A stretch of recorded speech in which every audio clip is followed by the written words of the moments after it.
I've had the big ego, like that doesn't work. And so I had to go through a process of killing off that ego and understanding that that's the only way to win, that it's team above all, culture above all, core values above all. Hey there, dental economist. If you're a dentist owner or a leader within a dental business thinking about growing production, case acceptance, patient and staff satisfaction, positive outcomes, and everything else that comes with running a dental business, then you're a dental economist, and you've come to the right place. Welcome to the Dental Economist Show. We're meeting at the intersection of profit and purpose as I sit down with dental leaders who share their stories about dentistry, business, and growth. Welcome back to the Dental Economist Show with me, Mike Huffaker. Today, we are delighted to have Dr. Brad Hughes, a third-generation dentist and visionary leader in the dental industry. Dr. Brad is the founder and CEO of Vision Dental Partners, emerging dental group that under his leadership has expanded from a single practice to a network of 8 locations across Indiana and South Carolina. With over 17 years of dedication to dentistry, Dr. Brad has not only followed in the footsteps of his family, but has also carved out new paths in dental practice management and patient care. If you have been on any of the social media platforms lately, or LinkedIn, where I spend a considerable amount of time, you've also seen his content creation covering a whole swath of different topics that are incredibly informative and authentic about running dental practices, leadership, and mentorship. So really excited to have you on the show today. Thanks so much for joining. I'm happy to be here, Mike, and been looking forward to this for a long time. It'll be a good conversation. I know I was telling you before the show started that I'd watched you on the podcast with Sarah Ruberg, and there was a lot of takeaways there, including like some of the really intentional ways that you've been pursuing the content creation. I want to take a step back though, and maybe just share a little bit about your journey into the dental field, why it was important to you or why you chose to pursue a path that had been in your family, and what initially attracted you to it. Being a third generation dentist, it was always so funny in like third grade, you'd have like bring your parent to work day or something. And my dad would come in and people were like, oh, this is going to be great. Like the week leading up, they're like, you must know so much about dentistry. I'm like, I don't know shit about dentistry. My dad's a dentist. Like, I don't know. I'm in third grade, but it was always one of the things that bothered me the most in like 1986 as a 6-year-old sitting at the Thanksgiving table was listening to my grandfather and my dad talk about dental things. And I had no idea what they were saying. And it kind of drove me bonkers. So that was like one reason I'm like, I want to know what these guys are talking about. But 2, really, it was just about relationships. I've told this story a number of times, but I think the biggest thing with my dad was the master of relationships, super guy, unbelievable human being. And growing up in Leo, Indiana, kind of a suburb of Fort Wayne, everywhere we went, he knew people. Everywhere we went, people knew who he was. Everywhere we went, he got to have just these fun conversations about Indiana basketball and how much we hated Purdue. And, he got to see these kids in our community grow up from kindergarten on. And, a lot of those patients still come in from 1981. And here we are in now 2025. And so that really drew me to it. It was just the relationship side of things. I had no idea what I was getting into in the dental space. I mean, I don't know if anybody really does, no matter how much I was around it. It's a different beast than I probably ever imagined, but it was all about the relationship and the community aspect. I love that. So when you came out of dental school, did you open your own practice? Was it a single practice? Did you join a family practice for a little while?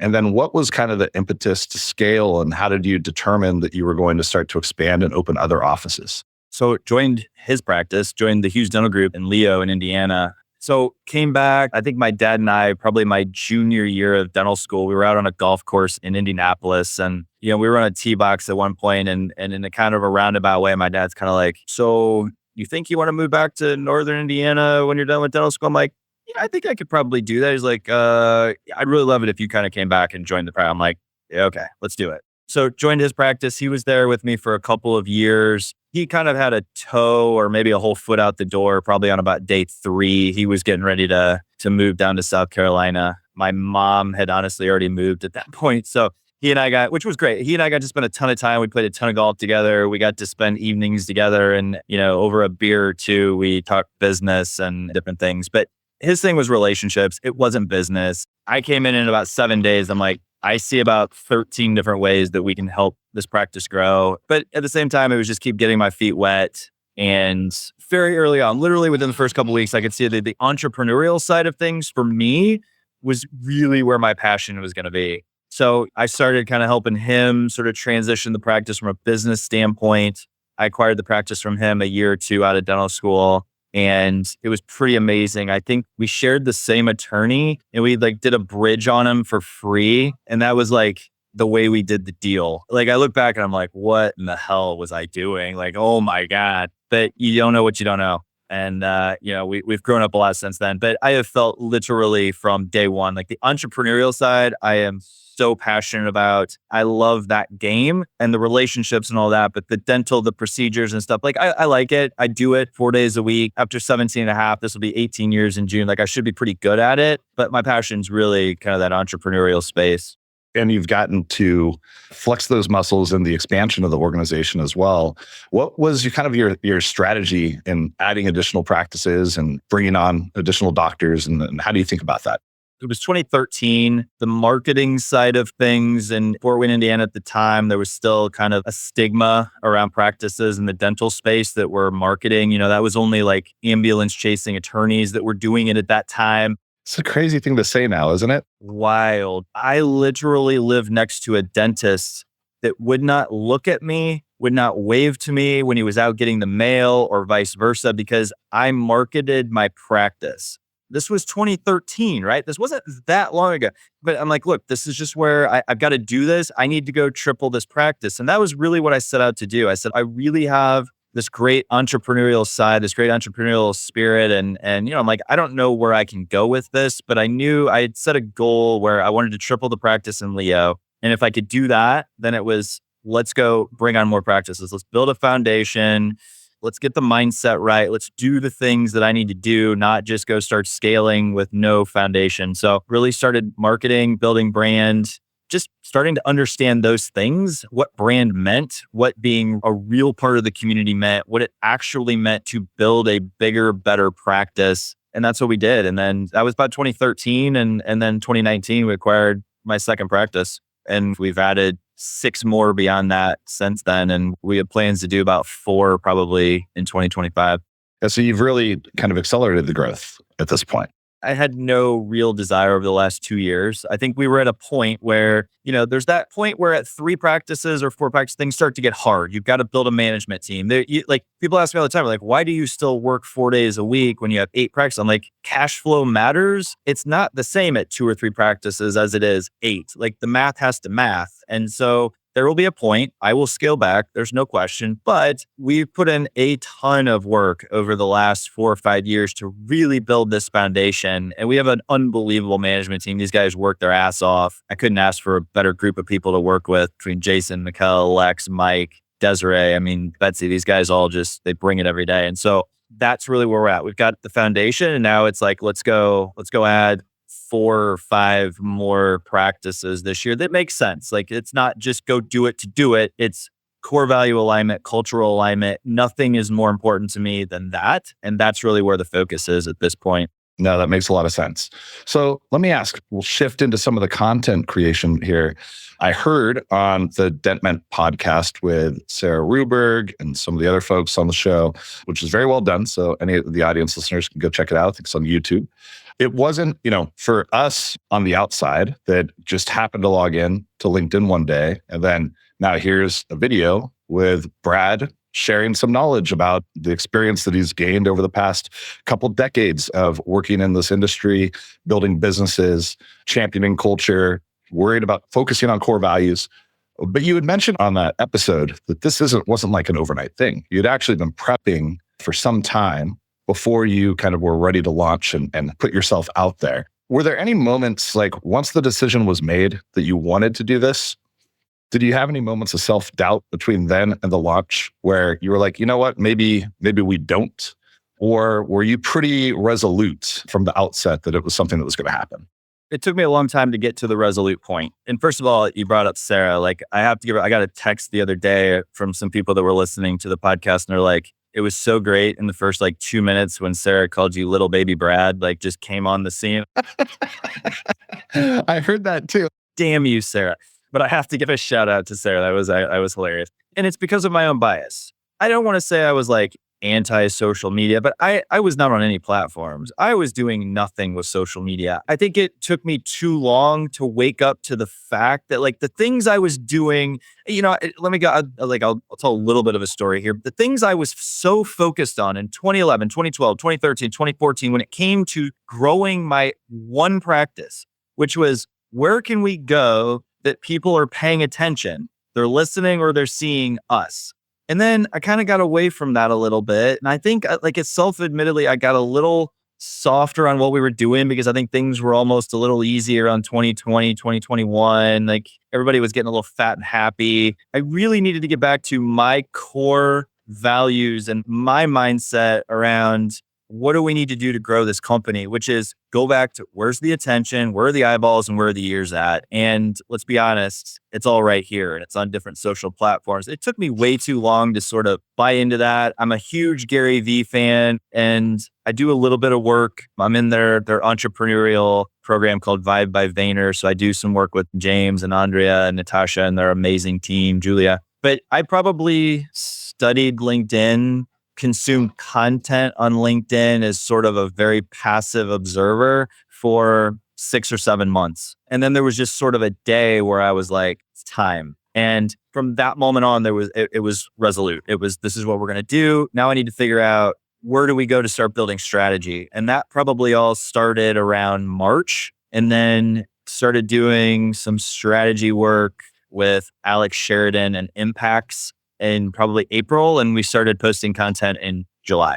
That's awesome. And it's been daily, right? Are you that consistent? What's your cadence currently? 3 to 4 posts a week. As we move through, we start to do a little bit more. I'm getting into some public speaking and some things like that this year. I think the content will change from, we'll still do some of the things that I really like, which is like write out my own content and do a lot of just like point and shoot type stuff. Like, hey, these are the 3 biggest mistakes I've made in the last decade of my life or whatever. The piece I like is just bring value.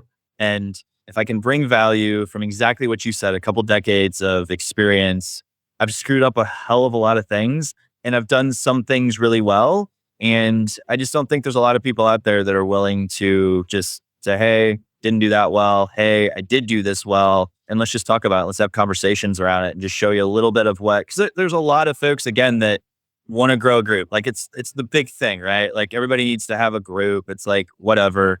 I'm doing it for my own reasons. Everybody has to have their own reasons to do it. My reasons cannot be anybody else's and vice versa. But you got to know what you're getting into a little bit. It is not for the faint of heart. And it's not even the same as it was 16 or 18 months ago. We were literally just talking about that with my management team this morning on our weekly sync call. The conversations we were having a year ago, the game has changed. Everything has changed. And so, yeah, it just took me a while to overcome and sort of unlearn and get rid of my own bias around social media. And honestly, I'm all for it. I love it. I think the community build through the last 7 or 8 months has been amazing. The introductions to so many just super cool, like-minded people. And I am totally down with it. I love it. I think the authenticity aspect of it plays a huge part because people get really tired and can read through the everything's great, everything's all okay, everything's amazing, we're the best. And it's like, no, you're not, because like we're all in business and that's just not possible. So, being willing to kind of show some of the warts, talk about the trials and the tribulations that occur along the journey, and then give people advice for how to avoid it. I think that always resonates.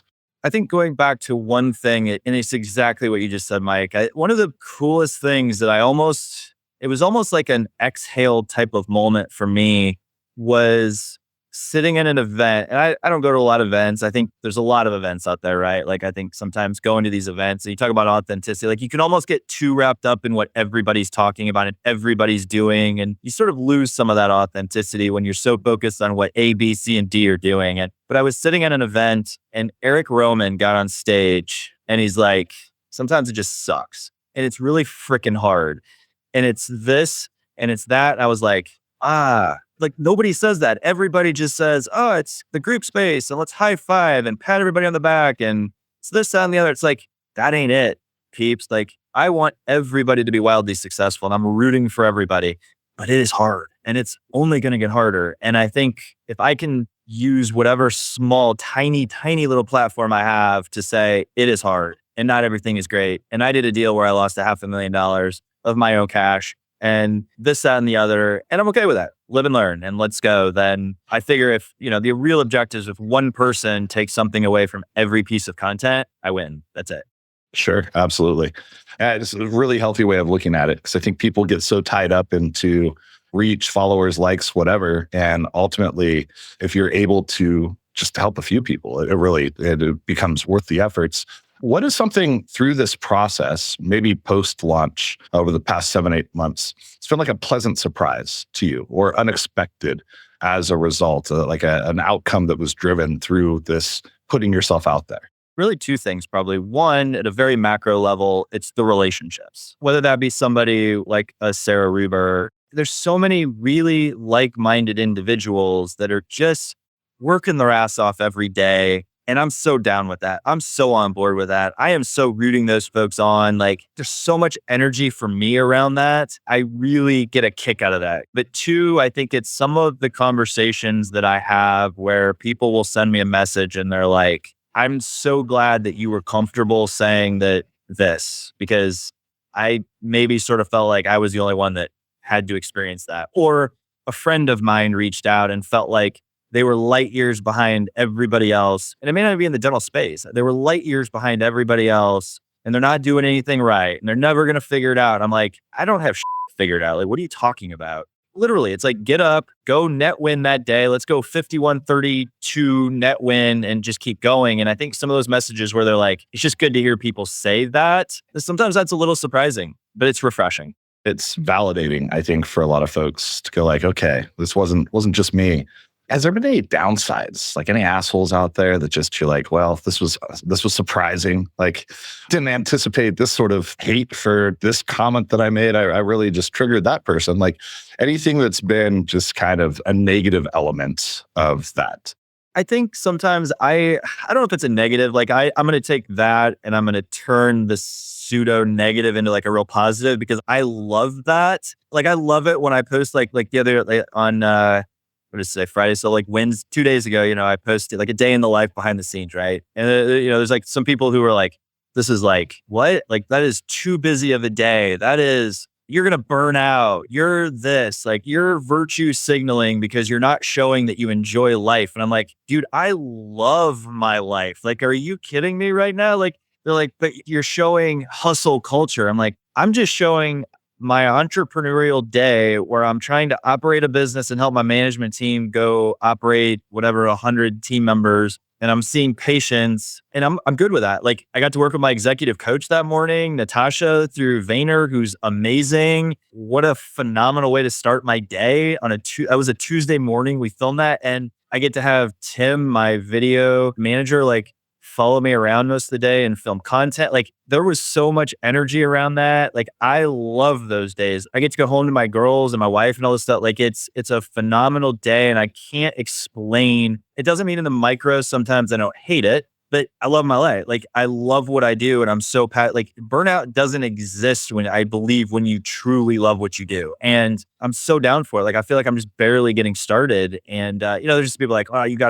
can't do that every day. I'm like, I've been doing this every day for 17 years. If it wasn't that, I was working 7 to 7, 4 days a week to triple my practice. And they're like, you can't do that either. I'm just going to keep doing it. But it's what I do. And it doesn't mean it's for everybody. And I think sometimes people need to understand, like, that's okay. Like, that's super okay. And I just want whatever makes everybody happy. I'm totally okay with that. So sometimes you get some of those comments and that's fine. People, I think, get sometimes upset when they realize like the level of effort that needs to go into success, at least some definition of success. Now, of course, people can have their own definition of that. The same is not true for everyone. And if there is not an appeal of working to that level of effort and you just want to have a different path, like that's totally fine. But you do have to recognize that to get to a certain level of achievement, it actually does indeed take a lot of hard work. There's just no other path for that. And it does, I think it offends people because they want to say like, you shouldn't have to do that in order to get to here. The opposite is communism. Yeah, that's right. everybody just gets the same. And for the same amount of work, like it just doesn't exist. And I'm okay with that. Like I just want to create my story and that's it. And I think I can feel really good about that when I'm like, my real objective and the most fun for me is like the conversations I was having earlier this week, late last week, as we ended the year with some people who just absolutely grew in our company last year and what their 2025 growth picture looks like and how excited they are about that and the opportunities they have around that. And I'm like, I wouldn't get to do that at one practice. I wouldn't have had those 16 conversations with those unbelievable people if I had 7 team members. There's nothing wrong with that. Like, if you want to go play golf 3 days a week, don't do what I do because I used to do that. And honestly, like, I was like a +1 handicap and I was like doing all that stuff, but it wasn't as fulfilling for me. Fulfilling for me is exactly what you saw in that behind the scenes video where I'm like, we got to bring it. And that's what brings me so much energy. And that's just me, like playing golf 3 days a week for some people is exactly what they want to do. And I'm totally down for that for them. I saw on LinkedIn somebody posed a question or a poll about too many people making content. And I thought it was like an interesting framing of the question because my initial thought is by asking it, you're kind of assuming that the answer is like, yes, I believe that too many people are. Let me see if other people also believe this. I have my own ideas on this notion or concept, but I'd love to hear from your perspective. Do you think too many people are making content? Do you think it could be possible? And why not? I don't have to log on. If I don't want to watch the Bills and Patriots football game, I don't have to.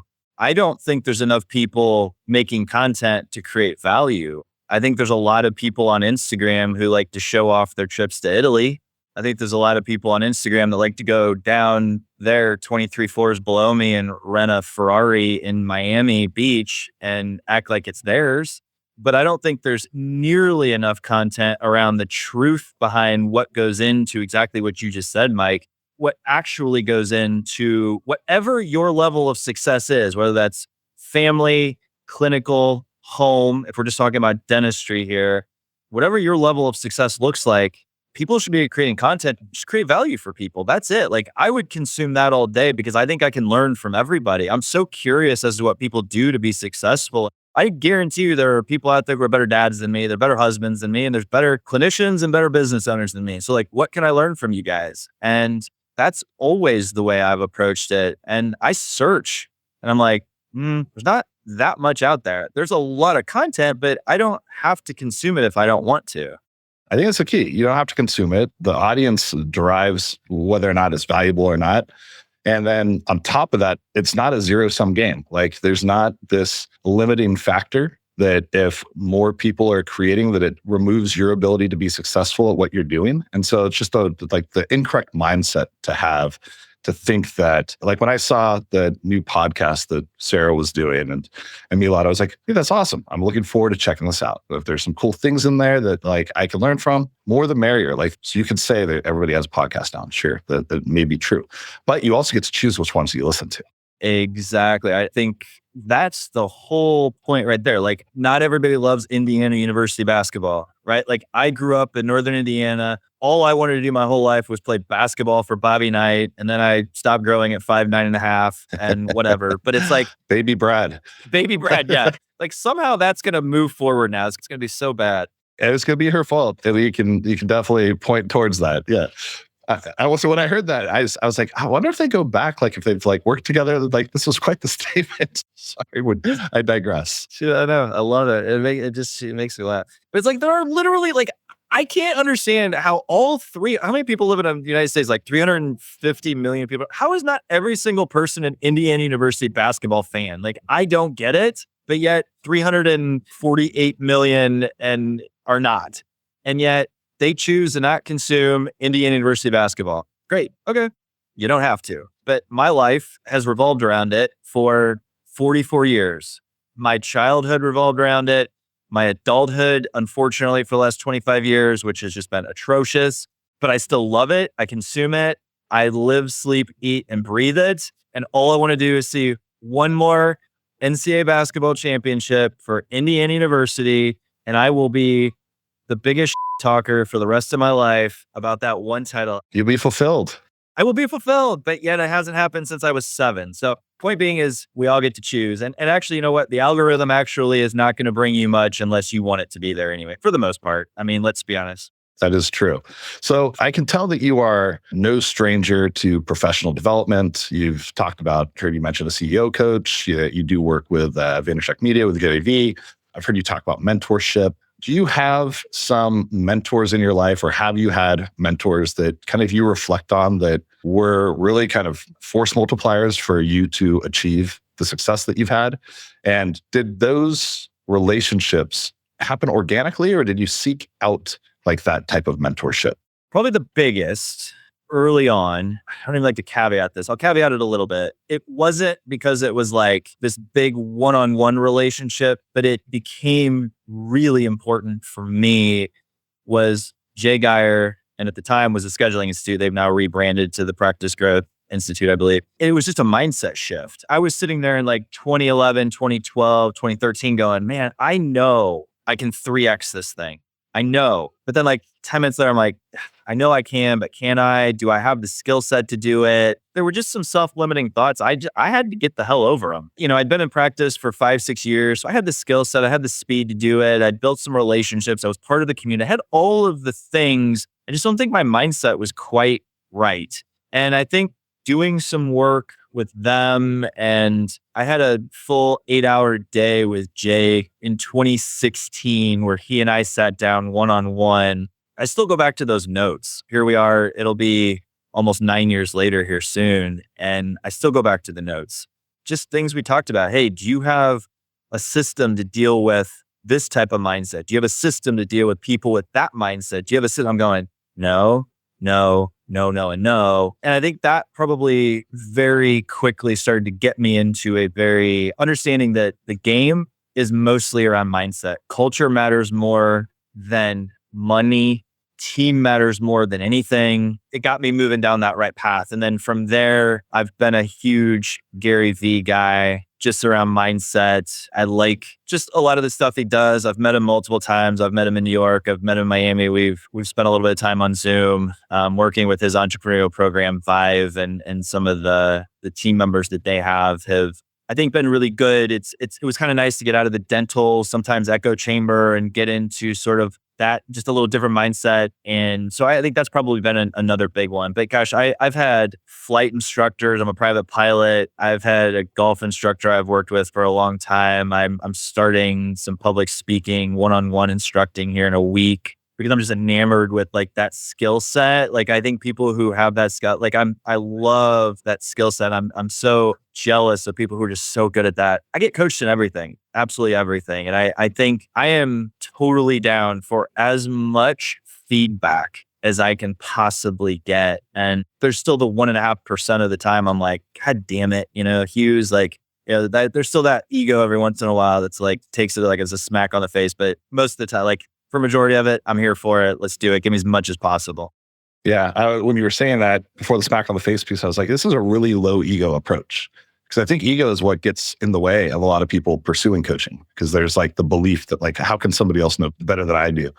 And you just mentioned a few minutes ago, like, hey, there's going to be a better dad, a better father, a better husband, a better business person, a better dentist. So like having that mindset really allows you to find the proper people to continue to grow and develop. Funny you're mentioning Gary Vee. I had on the podcast like just 3 episodes ago, a gentleman named Neil Ford, who was a marketing director for a lot of big like Fortune 100 companies. And he's since transitioned his career into storytelling. And we had him present at our internal company sales, marketing, and account management event and talk about storytelling and the power of it and like how it's effectively a superpower, because it's in many ways like the power of persuasion and also the power of clearly communicating what you're looking to get across. And he brought up how much of a Gary Vee fan he was. And so we got into a huge tangent about yard sale purchases and the whole thing. But separate and apart from all the amazing things, like the mentality of always giving to others, I think is maybe one of the most impactful like takeaways that you get, when you follow his content. And his team backs it up, whether it's James Orsini or Andrea Sullivan or Julia Black or Natasha, one of the executive coaches with Vibe by Vayner, like they're exactly the same. Like it doesn't mean that Gary has to be for everybody, but he attracts people that he is for and are very like-minded. And it just resonates through that whole company. And when we talk about like, ultimately, that's all I'm trying to do is create the value. Like I had the big ego. I had the ego in 08, 09, 2010. Cause I'm like, I'm going to figure this out on my freaking own, right? That doesn't work. And so I had to go through a process of killing off that ego and understanding that that's the only way to win, that it's team above all, culture above all, core values above all. And the reason I have my dentists, my younger dentists especially, come to my practice in South Carolina is because I want them to know I coach them on the things that I do, and then I expect them to give me feedback. I need feedback from them because that's the only way I deserve the right to go in and give them feedback when they're in one of their offices. And I just believe that if you have any ego left over, you're not going to allow somebody who's been out of school for 8 months to give you feedback. But I'm down for it. And I think it's really, really important. But at the end of the day, yes, it's value creation, which I think shows up in the culture of your company big time. Let's talk about that a little bit more, because I think some might say that culture is discussed too much. I think it's actually too little. And as I've interviewed so many leaders over the past year of various organizations, I do really strongly believe now that those with the strongest culture ultimately end up being the strongest companies and the strongest businesses. And so you've mentioned team, culture, and values. Talk a little bit more about what culture means to you. Maybe share some of the values that you all have. And then as a result, like how you protect who you have on the team. Yeah. We have 4 core values at Vision Dental Partners: action, will to win, bring the fire, close the gap. I like it. Those very approachable values. You know, you were talking about storytelling. They tell the story of who we are. Everything that I set out to do, I'm 100% okay talking about it, but I've got to go back that up. My team has to go. I told my management team this morning, I said, look, guys, I'm not super into like, just this is the word of the year, whatever. Like, I think it's great when people do that. I don't necessarily wrap my brain around that completely, but I'm like, there's one thing we're going to do this year, and it's execute. The only way to execute is action.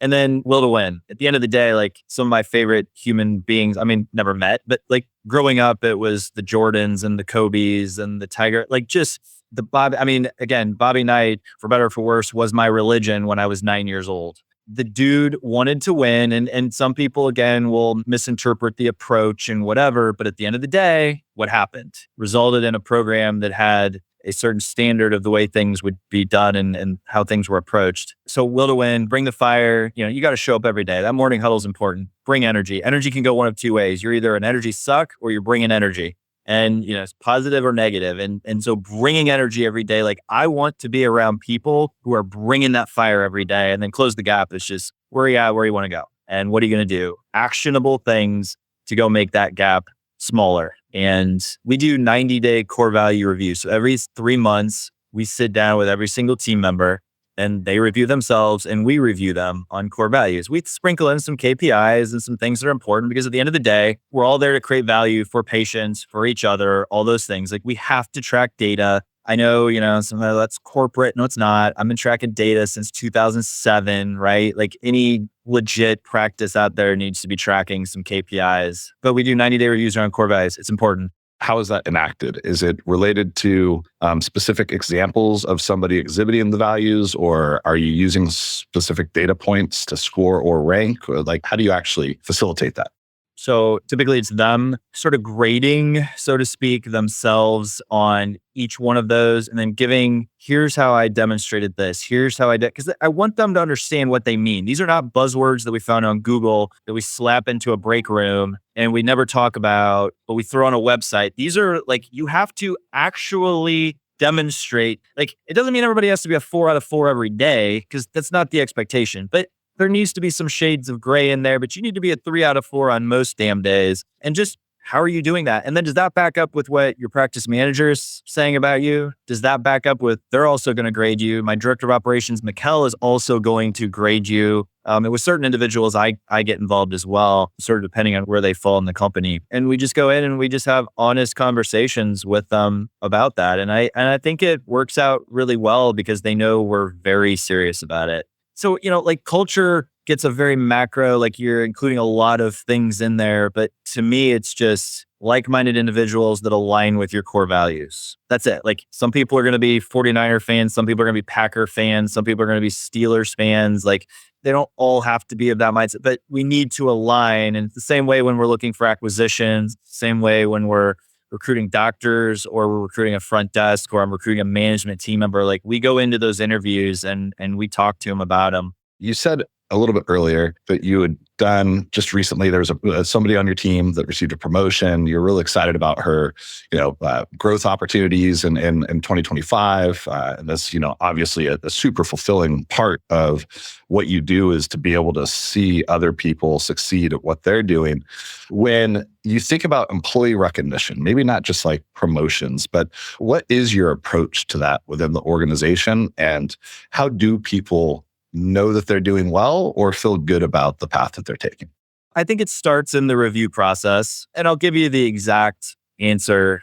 Or I'll give you the specific example with Jenna, who's our practice manager at our New Haven Dental Center office. And we sat down with her a while ago. I'll say it was maybe a year ago-ish. May have been longer than that. And there were just some initial things, like she has no ego around it. There were just some little things that had become some big things that we were like, look, this is not trending in the correct direction, Jenna. Like I see, like everybody has innate potential, right? Like sometimes it's hard to get them to see it themselves. They have to they've got to get rid of some bias. Sometimes it's ego, whatever, but unlearn a lot of things in some cases. But I truly believe everybody has limitless potential. We just need to figure out where is that potential at and what is it in. So with Jenna, you could just see she had all this great leadership ability, but there were some things that we needed to solve for. And so Jason, my HR director, and I sat down with her, just had a very honest conversation. We're like, we think you're very good on a core value standpoint. Like we're going 1, 2, 3, 4, like on point,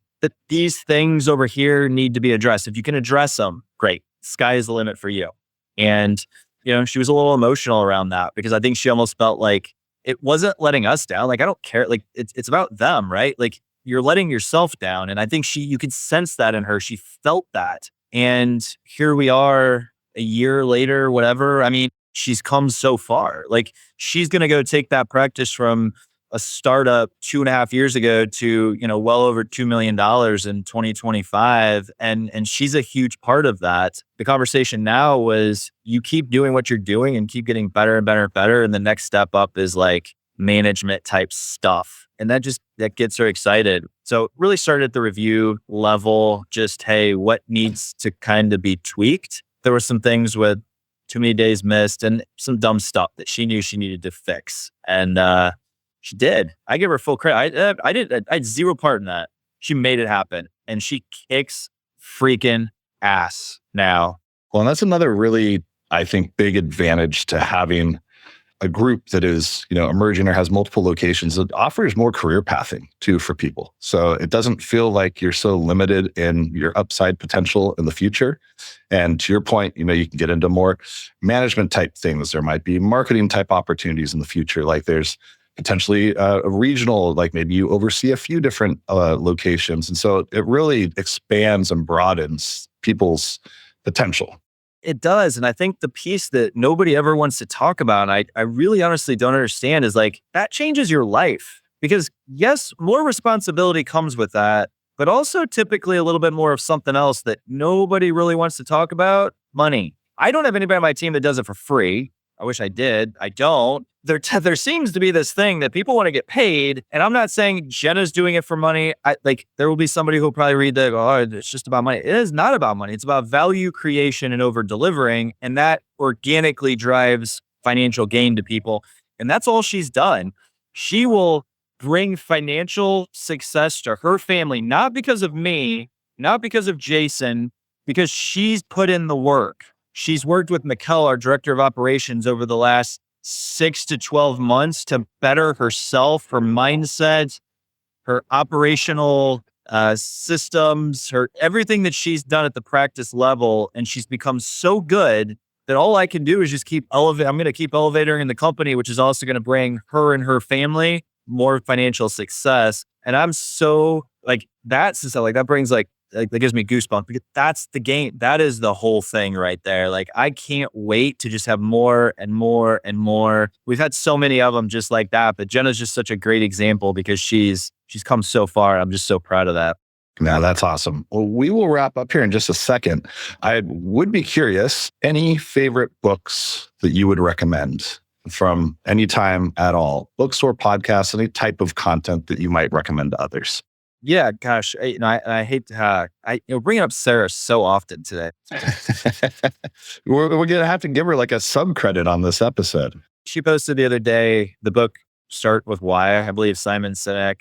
I just think it's so important. I'm so clear on my vision and my why. I'm so clear on why I named my company what I did, and not because I go fly around in a jet all the time, but because of just because of the company and the journey they've gone through, and I just want that resilience in my own company. But you've got to know why. You've got to know why you get up every day. You've got to understand why you're going to put in the hard work, the sacrifice, the time, because it is not all going to be easy and it's going to be challenging. And for those that think it's a rainbow ride, it's not. You've got to have really good purpose and good vision and good why. I think that's a great one. Yeah, that one is really good. He has a great podcast called A Bit of Optimism. They're all like 30 to 45 minutes and has a pretty diverse group of guests on there. But that's one, if I'm like feeling a little, maybe I don't want something so heavy, it's nice to listen to and get some other perspectives. But hey, Brad, I really appreciate you joining today. Where can people find you? What are all the socials?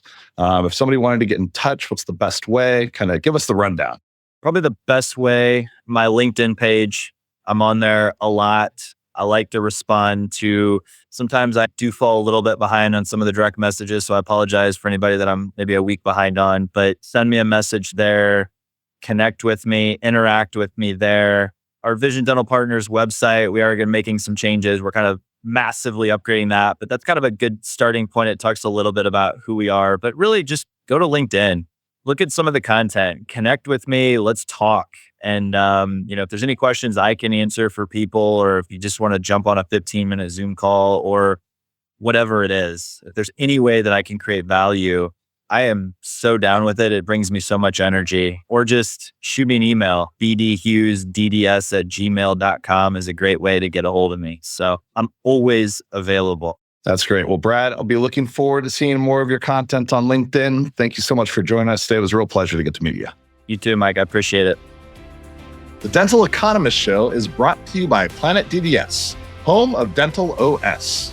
To find out more about how cloud-based dental software by Planet DDS helps unleash dentists and their staff to focus on patient care, visit www.planetdds.com. Stay tuned for upcoming episodes by following wherever you listen to podcasts. And thank you for listening.